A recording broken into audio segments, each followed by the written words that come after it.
Hello everyone, welcome back to my YouTube channel which is home science classes. आज हम देखने वाले हैं कि शरीर निर्माणक भोज्य तत्व यानी प्रोटीन, जिसे हम बॉडी बिल्डिंग न्यूट्रिएंट भी कहते हैं। प्रोटीन शब्द ग्रीक भाषा के प्रोटियो से लिया गया है, जिसका अर्थ होता है पहले आने वाला। यह शब्द 1838 में एक प्रसिद्ध डच रसायनज्ञ मुल्डर ने इसे प्रस्तावित किया था। उनका विश्वास यह था कि यह तत्व जीवन के लिए सबसे अधिक आवश्यक तत्व है।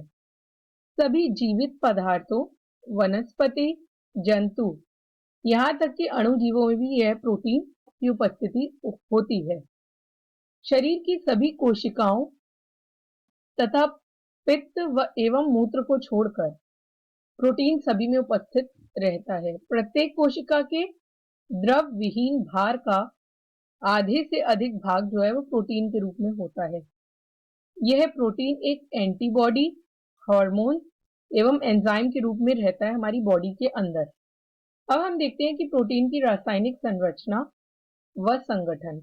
प्रोटीन की रचना कार्बन, हाइड्रोजन एवं ऑक्सीजन, नाइट्रोजन और सल्फर आदि से होती है, और कुछ प्रोटीन में आयरन व आयोडीन आदि भी ये रखते हैं अपने अंदर।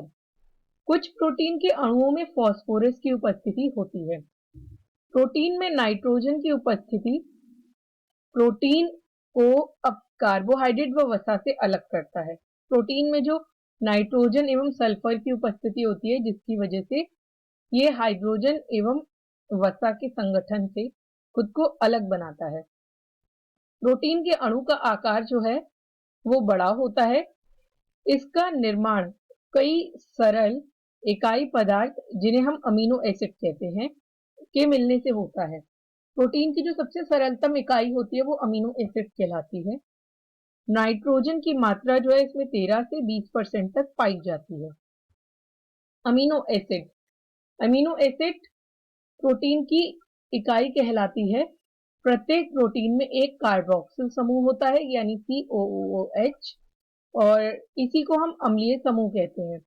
और दूसरा समूह जो होता है वो अमीनो समूह, जिसे हम NH2 कहते हैं, ये क्षारीय होता है। ये दोनों समूह कार्बन के परमाणुओं से जुड़े रहते हैं। अन्य अणुओं की उपस्थिति विभिन्न अमीनो एसिड में विभिन्नता लाती है। एक अमीनो एसिड का रासायनिक सूत्र जो कि आपके सामने दिया गया है, यहाँ पर ये जो R है वो एक अन्य अणु को प्रदर्शित करता है, और COOH जो है वो एक कार्बोक्सिल समूह है, और H जो है वो हाइड्रोजन परमाणु है के रूप में सामान्यतः पाया जाता है। और ये जो दूसरा है ये समूह अमीनो समूह है। पर R समूह की प्रकृति यानी इसकी प्रकृति जो है वो भिन्न होने के कारण ही ये अमीनो एसिड को अलग बनाता है, या अलग अलग प्रकार के अमीनो एसिड पाए जाते हैं। जिसमें ये भिन्न होगा उसकी वजह से डिसाइड होता है कि ये कौन सा अमीनो एसिड है। उपयोगिता के आधार पर अमीनो एसिड का वर्गीकरण: पहला है आवश्यक अमीनो एसिड, दूसरा है आंशिक रूप से आवश्यक अमीनो एसिड, और तीसरा है अनावश्यक। सभी अमीनो एसिड हमारे लिए आवश्यक होते हैं, परंतु कुछ अमीनो एसिड का हमारे शरीर में नाइट्रोजन की उपस्थिति में निर्माण होता है, जबकि अन्य जो अमीनो एसिड है उनका हमारे शरीर में निर्माण नहीं हो पाता है। इन्हें लेने के लिए हमें भोजन पर निर्भर रहना पड़ता है, अथवा भोजन के द्वारा इन्हें लेना आवश्यक हो जाता है। ठीक है, ऐसे अमीनो एसिड को आवश्यक अमीनो एसिड कहा जाता है। आवश्यक अमीनो एसिड क्या क्या है? पहला है हिस्टीडिन, दूसरा है आइसोल्यूसिन, तीसरा है ल्यूसिन, चौथा है लाइसिन, पांचवा मिथियोनिन, फिनाइलमिन, फिर आता है थ्रियोनिन, ट्रिप्टोफेन और वेलिन। ये 9 है amino acid: histidine, isoleucine, leucine, lysine, methionine, phenylalanine, threonine, tryptophan और वेलिन। आंशिक रूप से आवश्यक कौन सा है? पहला है टायरोसिन, सिस्टीन, ग्लाइसिन, सीरीन और आर्जिनिन। ये 5 है। आवश्यक अनावश्यक जो हमारे अमीनो एसिड है वो है glutamic acid, aspartic acid, alanine, proline, hydroxyproline. Protein की प्राप्ति के साधन देखते हैं। प्रोटीन जंतु एवं वनस्पति दोनों साधनों से प्राप्त होता है। प्रोटीन का निर्माण प्रारंभिक रूप में वनस्पति में ही होता था। वनस्पति भूमि से नाइट्रोजन, जल, हवा आदि को लेकर प्रोटीन का निर्माण करते हैं तथा अपने बीजों में संग्रहण करते हैं इसका। जंतु प्रोटीन हमारे शरीर को प्रोटीन से अधिक समान होती है, अतः जंतु प्रोटीन अधिक उपयोगी होती है। जैसे मांस हो गया, मछली, अंडा, पक्षी, दूध, पनीर, खोआ, ये सारी चीजें। वनस्पति प्रोटीन हमारे शरीर के लिए बहुत उपयोगी होती है, जैसे सोयाबीन, सूखे मेवे, मूंगफली, सेम इत्यादि आती है इसके अंतर्गत। प्रोटीन का वर्गीकरण हम देखते हैं कि प्रोटीन शरीर के लिए सबसे अधिक आवश्यक तत्वों में से एक है। शरीर में मात्रा को ध्यान में रखते हुए जल के बाद दूसरा स्थान किसका आता है, वो प्रोटीन का आता है। प्रकृति में विभिन्न प्रकार के प्रोटीन उपस्थित रहते हैं। इनका साधन रासायनिक व भौतिक गुणों के आधार पर वर्गीकृत किया जा सकता है। प्रोटीन को दो भागों में बांटा गया है, जंतु जगत से प्राप्त प्रोटीन और फिर दूसरा जो है वनस्पति जगत से प्राप्त प्रोटीन। जंतु जगत से प्राप्त प्रोटीन कौन सी है, जैसे अंडे हो गया, दूध, मांस, मछली, ये सारी प्रोटीन हो गई। इस प्रकार का प्रोटीन उत्तम प्रोटीन है। ये शारीरिक वृद्धि एवं भरण पोषण में भी सहायक होती है। वनस्पति जगत से प्राप्त प्रोटीन जैसे अनाज, दालें, मेवे, फल, सब्जियां इत्यादि जो है वो वनस्पति जगत से प्राप्त होती है। और इस प्रकार से प्राप्त प्रोटीन्स में सभी आवश्यक अमीनो अम्ल नहीं पाए जाते। इस प्रकार की प्रोटीन में वृद्धि तो संभव है परंतु विकास नहीं हो पाता है। शरीर में पोषक महत्व के आधार पर वर्गीकरण।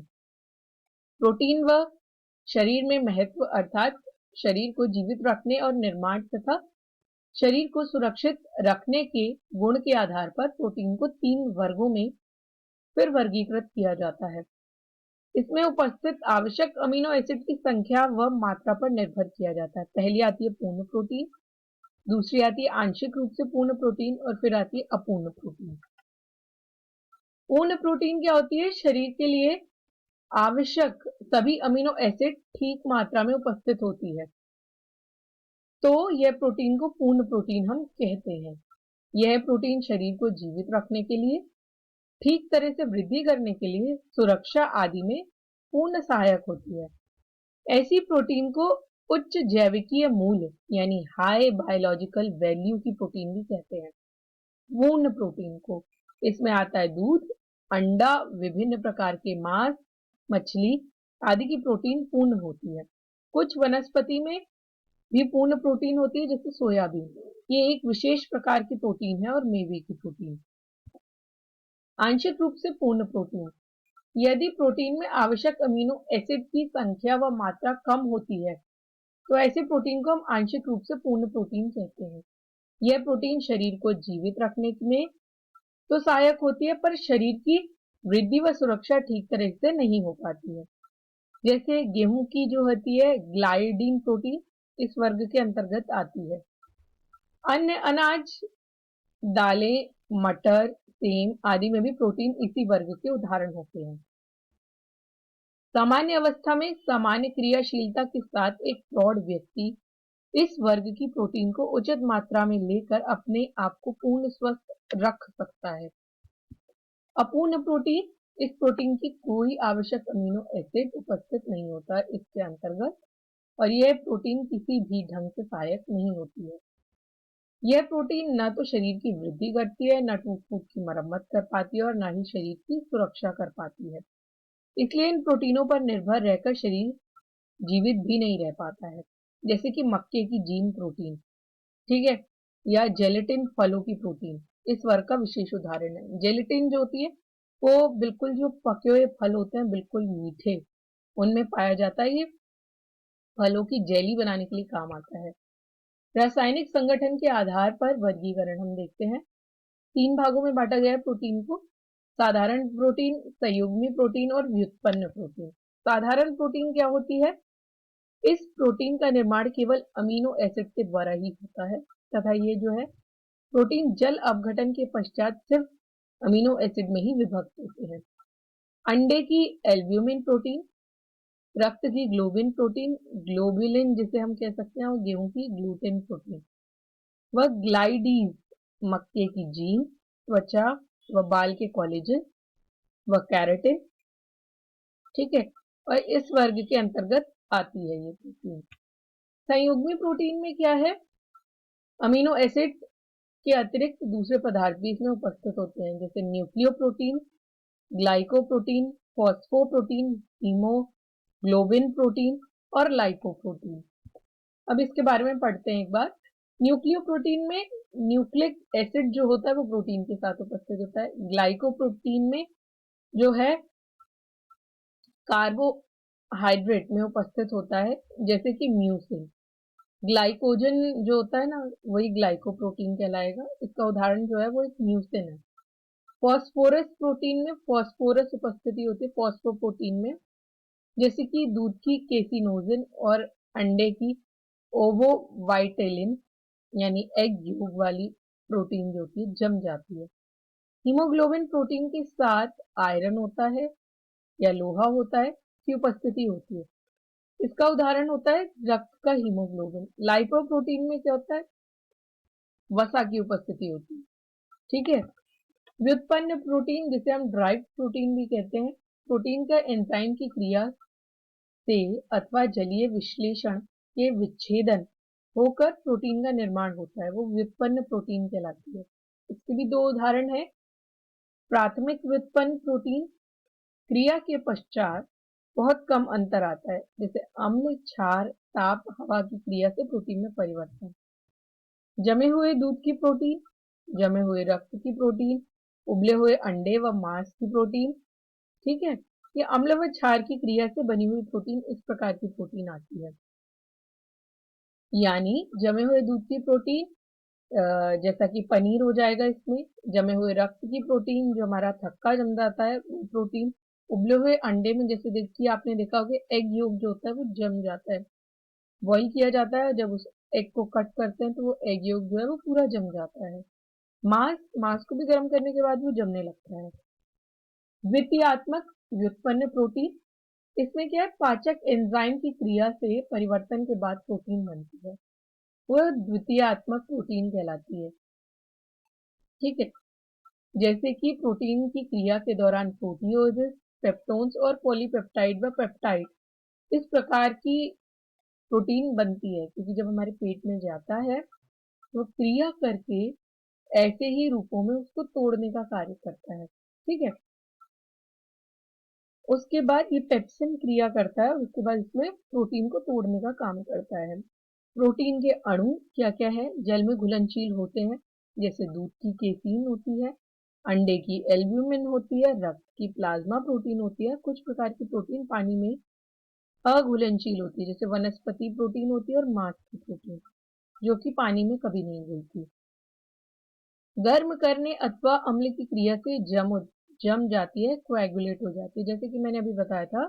उबले अंडे की प्रोटीन, उबले मांस की प्रोटीन तथा नींबू यदि हम डालते हैं या अम्ल डालते हैं तो दूध का जो पानी वाला भाग ऊपर आ जाता है और जमा हुआ भाग नीचे पनीर के रूप में इकट्ठा हो जाता है। शरीर में प्रोटीन के कार्य क्या क्या है, इसका प्रमुख कार्य है शरीर का निर्माण करना। मात्रा की दृष्टि से मात्रा की दृष्टि से पानी के बाद जो है वो प्रोटीन की ही उपस्थिति शरीर में सबसे अधिक होती है। शरीर के सभी अंग जैसे बाल, नाखून, त्वचा, ग्रंथियां, अस्थियां व मांसपेशियां आदि प्रोटीन उपस्थित रहता है इसमें। पित्त व मूत्र को छोड़कर शरीर के सभी भागों में प्रोटीन की उपस्थिति आवश्यक होती है। वृद्धि के लिए जैसे शैशवावस्था, वृद्धि की कुछ अवस्थाएं जैसे शैशवावस्था, बाल्यावस्था, किशोरावस्था और गर्भावस्था में प्रोटीन की अधिक आवश्यकता होती है। इन अवस्थाओं में नए ऊतकों का तेजी से निर्माण होता है। नए ऊतकों के निर्माण के अतिरिक्त शरीर में टूट फूट के पुनः निर्माण के लिए भी आवश्यक होती है। शरीर में निरंतर क्रियाशील रहने के कारण टूट फूट होती रहती है। साथ ही कुछ विशेष अवस्थाओं जैसे किसी दुर्घटना के समय लगी चोट, ऑपरेशन के दौरान टूट-फूट की मरम्मत या नए अंगों के निर्माण के लिए प्रोटीन का होना आवश्यक होता है। रक्त में एक अन्य प्रोटीन होती है जिसे हम फाइब्रिनोजन कहते हैं, ये पाई जाती है जो कि चोट के साथ समय होने वाले रक्त प्रवाह को रोकने का काम करती है। रक्त प्रवाह में के समय फाइब्रिनोजन चोट के स्थान पर धागों का एक गुच्छा बना देती है जो कि रक्त प्रवाह को आगे नहीं जाने देता।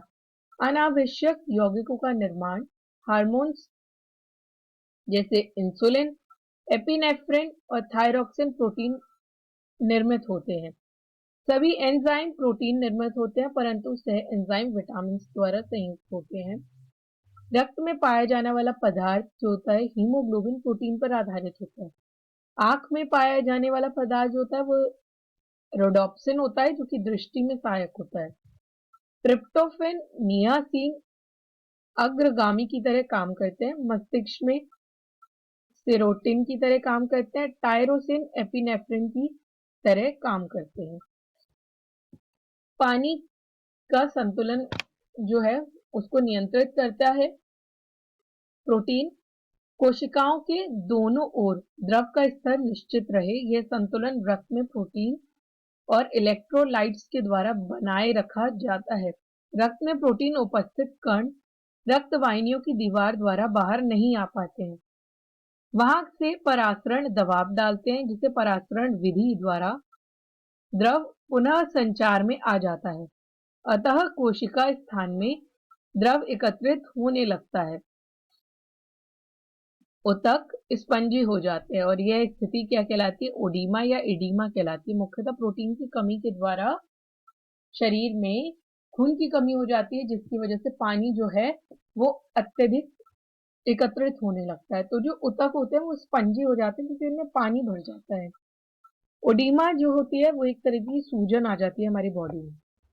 प्रोटीन बफर की तरह काम करता है। प्रोटीन जो है वो बफर की तरह काम करता है। ये क्यों?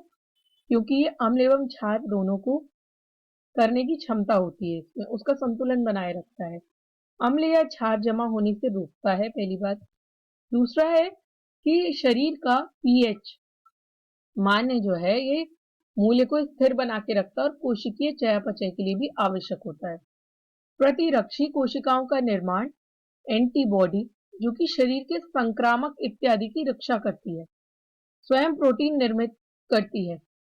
जिन मनुष्यों के आहार में प्रोटीन की कमी पाई जाती है वह संक्रमण के प्रति अधिक संवेदनशील पाए गए हैं क्योंकि उनमें प्रतिरक्षी कोशिकाओं की कमी पाई गई जो कि संक्रमण में सहायक होती है। पोषक तत्वों का संवहन। प्रोटीन पोषक तत्वों की आंत्र नली से रक्त में संवहन में सहायक होते हैं तथा रक्त की कोशिकाओं में पहुंचाने में सहायक होते हैं। ये विभिन्न तत्वों के लिए प्रोटीन वाहक होते हैं और जिनकी सतह से जुड़कर पोषक तत्व आंत्र नली में रक्त में पहुंचाते हैं। ये प्रोटीन का आप स्ट्रक्चर देख सकते हैं। आपको यदि मेरी वीडियो अच्छी लगी हो तो प्लीज इसे लाइक करें, शेयर करें, कमेंट करें और प्लीज मेरे चैनल को सब्सक्राइब करें। और ऐसी अच्छी वीडियो देखने के लिए आप मुझे कमेंट भी कर सकते हैं। धन्यवाद।